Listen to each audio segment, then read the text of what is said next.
Okay, we're going to get more analysis now from Wang, who you just heard from in that report. He is the principal analyst and founder at Constellation Research. Boy, what a day. I'm sure you've been waiting for this one, Ray, to kind of unfold. I want to begin by talking about the big business of all this aspect, market reaction, and what we will see, both as users and people watching the market, in the coming days.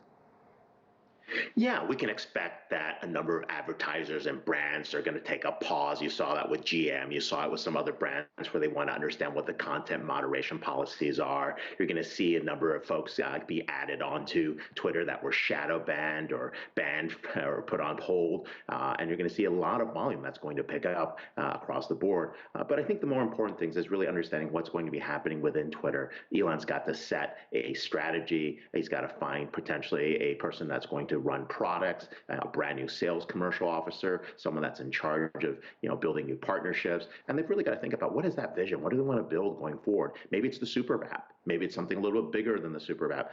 But the basics around digital advertising is they've got to move up to a brand new model, because digital advertising is getting clobbered in the marketplace, and you really have to move towards subscriptions. As I mentioned, this has been a long time coming with all the legal wrangling. Now, Musk has already ousted some very key leaders. So what do you think the immediate future looks like as he begins to, I guess, get the pieces and put the people he wants to run the company in place? Yeah, he's got to find a new CEO. He's got to find a new head of product. They've got to take care of security. That's a big issue for them. They've got to find new legal teams along the way. But I think a lot of people, he'll have no problem recruiting folks. He'll have a lot of people that are interested in working with him. But he's got to clean house fast. And I think that's what he's been doing by letting go of some of the top folks. But they also get a wonderful payout for their troubles. Yeah. So I think they'll be okay. So that's not a challenge there. I'm not going to shed too many tears for those giant golden parachutes that are coming their way. Now, we heard that great joke. Let that sink in. But here's another one. He says, after securing the deal, the bird is free, obviously talking about the logo. But in terms of free speech, what will the new Twitter look like? I'm not sure how to read it, but I think he's been advocating for a need for authentic dialogue. We've been so afraid to disagree with each other. We've lost freedom of speech. People are easily offended. And I think that's really causing division when every little thing sets someone off. And I think what he's trying to do is bring that back, create the town square. Let's engage. Let's have debates. Let's have a discussion, right? Let's not be, as one of my friends, Chris Lockhead, says, let's not be reflexive and be more reflective, to be able to understand what people are saying, understand different points of view. Today, it's just one big attack session. And I think what he's really trying to do is reopen that conversation and hopefully help with some of the division. I know it's very hard for folks on the right or on the left to say where this is going to be, but I think it's important sometimes just to reach out and have a conversation, and instead of just trolling people or attacking people. Okay, I hear what you say. And a genuine, honest give and take is wonderful. But do you really think that's going to happen? I mean, all I have seen for such a long time is the hate speech. And we have to talk about this. On a day, we find out about the violent assault on Speaker Pelosi's husband during a break-in at his home in San Francisco, where the suspect was looking for Nancy Pelosi. Legions, what harsh rhetoric contained. Now, that kind may have influenced that suspect. That happens on all sides. You saw that happen to Congressman Steve Scalise at a baseball game.